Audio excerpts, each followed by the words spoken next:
Welcome back. I'm gonna be watching or reacting to why Hoodwink is a CGI masterpiece. I'm pretty sure I've seen Hoodwinked because I remember like a cable car scene. Let's just make sure. I've definitely watched it. It was just a typical like joke movie. I remember the bunny. He was like a gangster or something like the main villain. Let's keep going. Squarespace. If I told you that Hoodwinked earned around 14 times its budget at the box office, Alright. you'd probably just make a big schnitzel on a stick in your pants. But what makes this box Well, no, think about it. Like, yeah, the Muffin Man, you'd right? probably just whatever. make a big schnitzel on a Like, look at this animation. Look at the graphics. Well, not graphics, but you know what I mean. Like the quality. It's pretty low. Like people have been making like these types of movies or cinematics in what they call the Gary's model, and they look better than this. So yeah, of course, selling even one copy is a huge profit. stick in your pants. But what makes this box office number even more impressive are the conditions that this film was made 110 under. minutes? Because with a tiny budget of only $8 million, Hoodwinked Eight? was actually one of the very first independently funded, fully CGI movies. And with this amount of money on dodgy CGI 2005 cost a lot. hardware, this project was so hard to pull together that even the film's director, Cory Edwards, said that the chances of any of this working out was just absurdly low. And so that's was why funny I for sat people to down watch. with Cory Edwards to discuss not only the literal oceans they had to cross to get this to work, but also why it looks the way it does, how people like Harvey Weinstein then got involved, and the effect that him coming in at the very last minute had on this film. Before then, also What going happened? on to discuss what to do if you want to see more Hoodwinked. Because right at the end of our talk, Cory let me in on a little secret that absolutely blew my mind. Hoodwinked So, to explore all of this 2? and more, drink your coffee and start an avalanche as we dive into the creation of Hoodwinked. Dude, So I now, do think like these types of movies, would they do well now? Because I feel like they did well before because of the time period it was in. But now it's like a super quality type of time period where people like want to see quality shit, I feel like. So even though it's fun, even though it's like a great movie, considering this film was I released don't know if it would only do 10 years after the completely groundbreaking Toy Story, Yeah, you'd think that 2005. an animated film like this would have been 2000 created with the 2005, backing of a major studio. But, like we said, that isn't Hoodwink's story. And instead, this entire thing started with just Cory and his brother, Todd Edwards, sat working away in Yeah, an two apartment in brothers, they Pasadena, always start trying shit. to desperately come up with the next big thing. And Were they drunk? Because two men just drunk, they always start shit. Like with that My Side game, there was also there was another there was other games. I to can't explain remember it the name now. properly, I'll let Cory say this bit from when he explained it to me in our talk.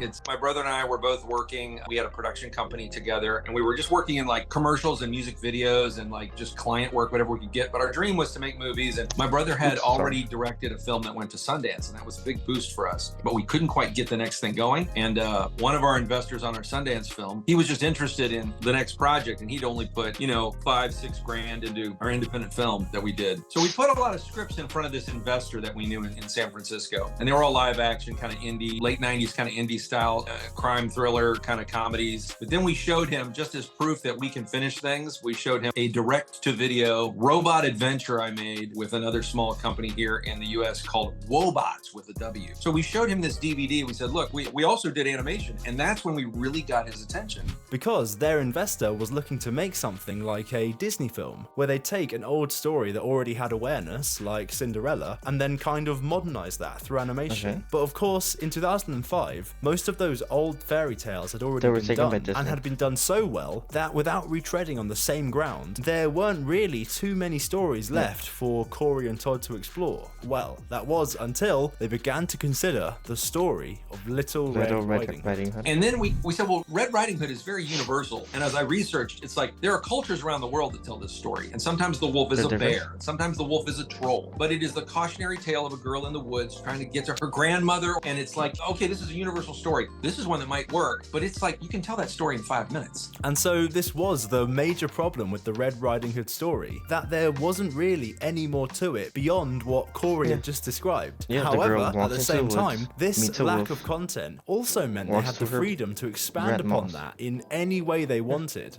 So when my brother called me one day and said, hey, what if we did this like Pulp Fiction or Run Lola Run? What if we told the story of Red Riding Hood like a crime story, and the cops show up and they take statements, and kind of like all in one moment spelled out, like, what if we tell the story 4 times from 4 points of view from the 4 characters? And I was like, I got excited. And I think that as a filmmaker, if it's a movie you want to see, that gives you the steam to make it through 3 years of hell. And so I was driven by that from that moment on, like, we got to make this. This is so awesome. If we come close to making a movie the way that is suddenly popping into my head, this will be great. And so, all on their own, Cory, Todd, and their friend Tony Leach spent the next 2 to 3 months writing this story and looking for wiggle room where they could subvert each character's narrative in this non-linear way, before then also going on to prepare all of the other elements of the film as well, like its storyboards, its songs, and even all of its voices. But despite they being look a like great that, idea, this is also where kind of... Dude, I do think them looking like super scuffed does add to the joke of the movie. All of the problems with this film really began to start. Because to be able to encapsulate things like this multi-narrative story, the project was just constantly, slowly growing in things like scale and complexity. But because their investor, Maurice Camber, was paying for this film completely out of his own pocket, each time that it grew, he was getting less and less happy. We were working on this for 3 years, on and off. Okay. Well, think about it. This is a hit or miss kind of project. So realistically, you don't want all your money to be in it. You just want to, be part of it. So the more they had, the more money he has to waste, the more of a loss it would become if it doesn't hit. Yeah, it makes total sense for him to be getting nervous. It would slightly grow. Yeah. And our investor in San Francisco would get really cranky about that. Some of the producers would go up and talk to him, and I'd get on the phone, and he'd be ready to cut the project and shut it down. And we'd be like, hang on, this is why it costs more now. We just found out that you've got to be at least 4K resolution to be on a big screen in a movie theater. And so this financial back and forth went on for a really long while, and as it did so, day by day, Cory and his team felt like the film's chances of actually coming to fruition were just reducing rapidly, until eventually... I see, so... Okay, I see now. So they didn't have it because they had to put so much money into make it a 4K.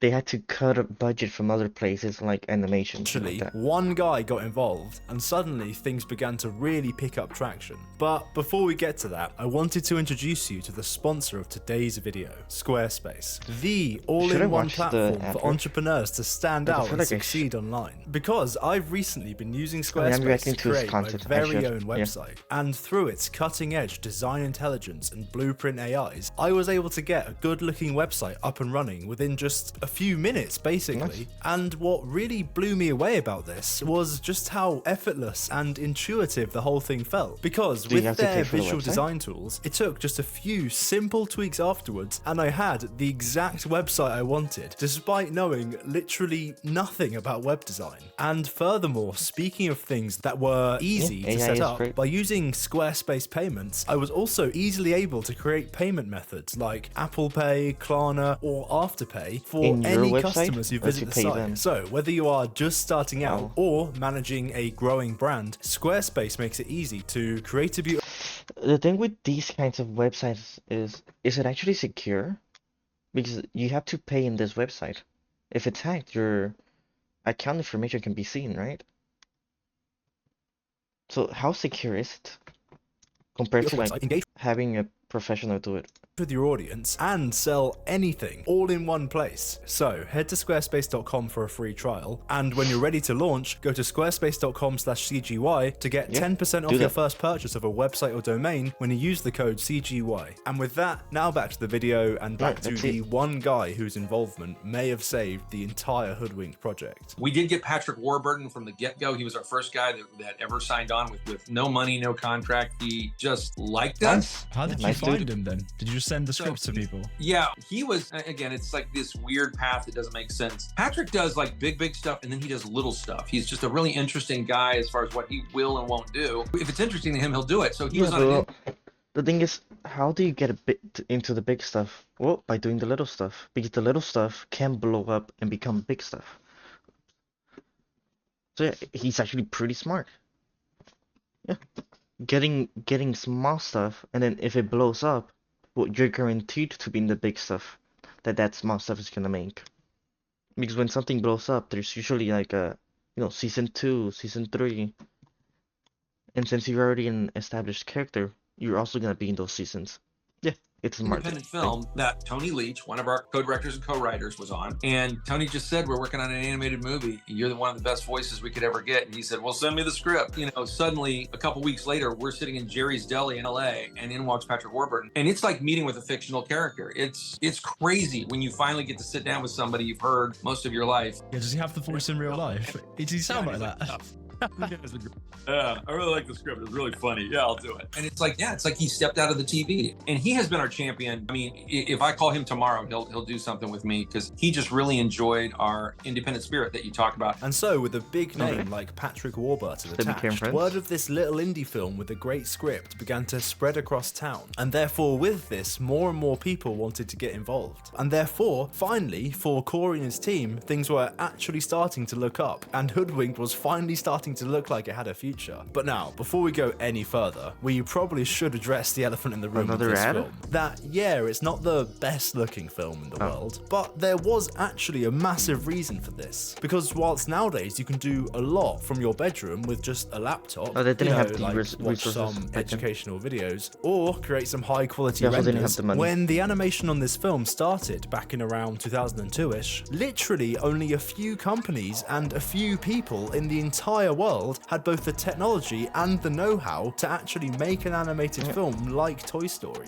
And so because of this, and because of its low budget, this film was actually animated out in the Philippines by a team of artists who were mostly all pretty much new to the CGI game, meaning that essentially they were on a minecart with the tracks blown off. Because now everyone involved, from the directors like Cory to the vast majority of their CGI team, had to learn how to pull an entire movie. When I watched it, I don't remember ever feeling like a weird, you know what I mean, like a uncanny. Like I don't remember seeing something and thinking, wait, that shouldn't be like that. So they did a good enough job together, essentially from scratch. And so because of reasons like this, it wasn't until they finally managed to get some of those very few people in the world with the knowledge of CGI filmmaking, like ex-Pixar and ex-DreamWorks members, who could come in and help, that things actually started going smoothly for them. We ended up bringing in some ringers, some people who did have a lot of experience, but it was later in the like even experience in arranging the pipeline. That's when I learned, man, you got to know that you have a good pipeline to move all of your data. You got your creative people, your technical people, and then it moves down this pipeline that you've got to know what you're lighting. And like we have people lighting this film where like 20 lights in one scene, and we're going to turn all the lights on. And then like we had a very experienced person come in and say, you need 3 lights in this scene. And so, with people like this finally on board, and over the course of many years, thousands of hours from the animators, and many trips between the USA and the Philippines for Cory and the rest of his team, this film slowly started to actually come together. However, despite all of this, with all of the limitations they were facing, the Hoodwinked team knew that they could never really match up to the work that was being crafted by Pixar. Because, like I said, you can't match in quality, but you can match in a story. You can leave a big impact, because there's not really a lot of funny like animated stories, or at least they weren't back then. Like Shrek was funny, but above funny, it was mostly serious. I feel like, yeah, it was mostly serious. There was some funny moments. I guess it wasn't really that. I don't know. CGI technology was just a lot slower back in the day. Our supervisors in the Philippines sat us down and said, we don't physically know how to render this whole movie within the next 6 years. And so, to actually make this possible, they began to draw inspiration from things like stop motion and decided to settle on this very simplistic visual style. But even then, with this goal of simplicity, they still had to use basically every single trick in the book to get this to actually work. For example, Cory told me that for this big crowd scene here, they actually had to use little two-dimensional pictures that they projected into 3D space to cheat and to give it the illusion like they were fully three-dimensional characters, because there's no way they could have done it otherwise. Yeah.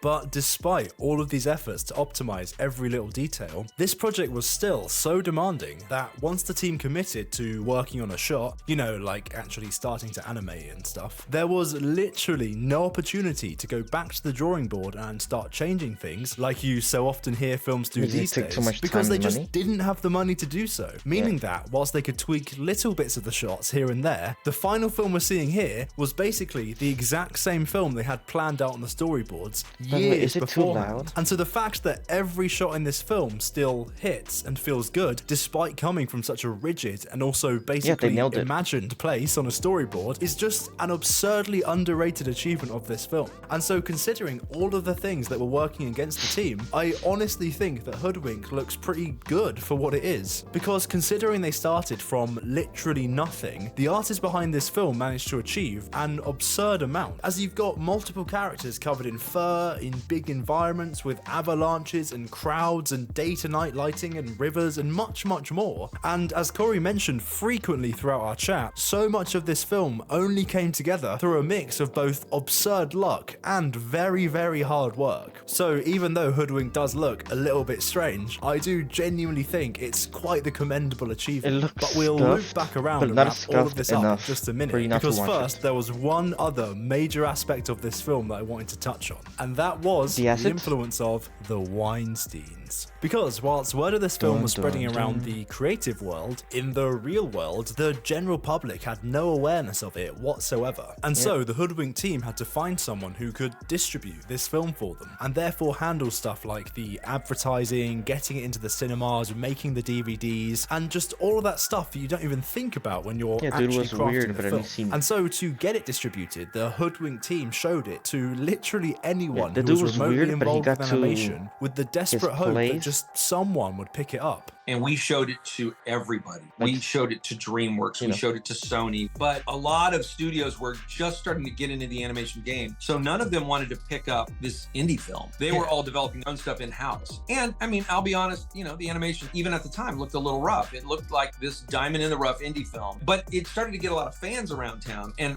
really the reaction we would usually get is, oh my gosh, man, I love your film. Great job. Good luck with that. So we showed it to everybody, and it was literally, we were shaking our heads like, I don't know what to do. And so as production on the film was starting to wrap up, it was beginning to seem like all hope was lost, because without a distributor, then just no one was going to see this film. And so all of the team's blood, sweat and tears would have just been for nothing. Until at the last minute, one of the biggest villains in cinema history suddenly came along to save the day. And that was Harvey Weinstein and his brother. Because at this point in time, the Weinsteins had just sold their former company, Miramax, to Disney. And now they were setting up a new company, the Weinstein Company. And with this, they really wanted to get into animation just to beat Disney at their own game, which meant that when Hoodwinked came along, it was exactly what they were looking for. And so now it was at this point in our interview where I wanted to ask Cory if he had to do any favors to get in with the Weinsteins. But much like those who worked for Harvey, I was just too scared to ask. And so instead, I just let Cory explain it to me. And so we get this phone call where they're like,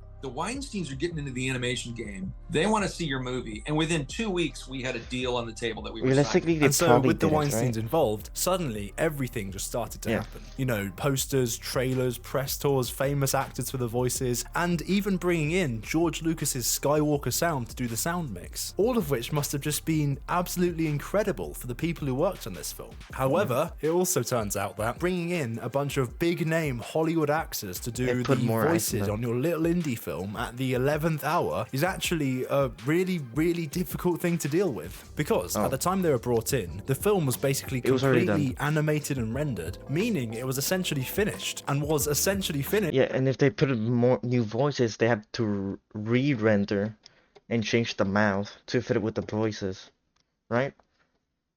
So they'd have to like pretty much restart and then re-render everything again.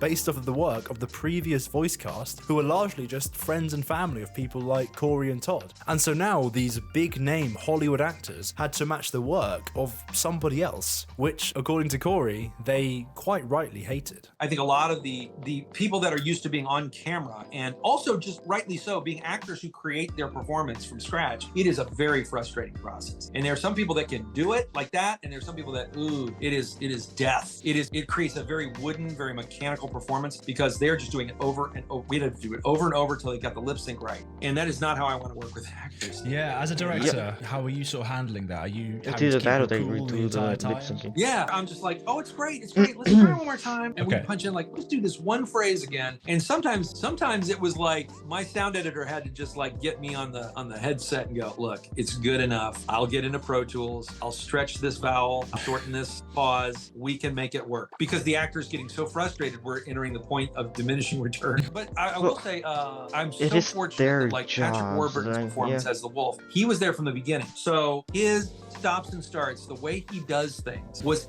animated to that. It was so great. And so, despite all of these issues, thanks to this massive marketing push right towards the end, this film ended up having a very successful release all across the world. And from its tiny budget of only $8 million, it managed to profit an absurd $110 million at the box office. But beyond just being purely profitable, I think the real story behind that actually looked weird. Look at the legs. Beyond just being purely profitable, I think the real story, like they bent. Okay, yeah, that was fucking uncanny as fuck. Story behind Hoodwinked's production is that with enough hard work, any limitation can be overcome, be that geographic, financial, technological, or even visual. Because that's the big thing, that whilst this film may not be the prettiest, it still manages to stand tall on its fantastic writing, story, songs, and characters. And because of that, and because of all of these efforts behind the scenes, it's managed to become an absolutely timeless classic. And so, if you are a fan of this film, there was one more final thing that Cory mentioned to me right at the end of our talk, and that was that out there in movie making land, there is actually a lot of interest in more Hoodwink being made.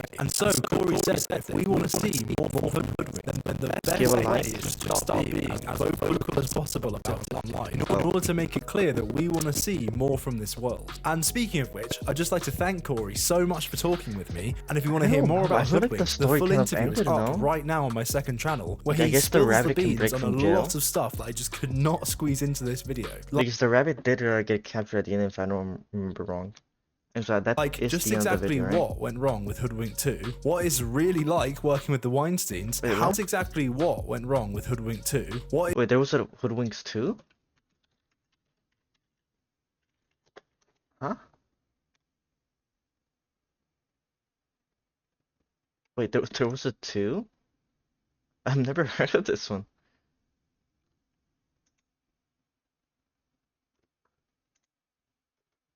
No wonder I've never heard. This looks more...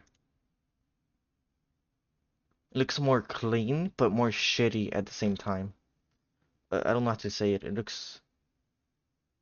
bad.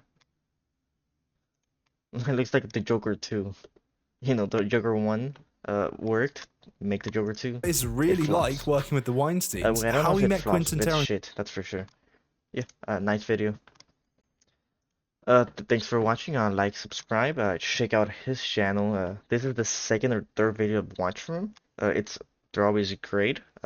Pretty well made compared to mine, which are pretty shitty, I feel like. Anyways, peace.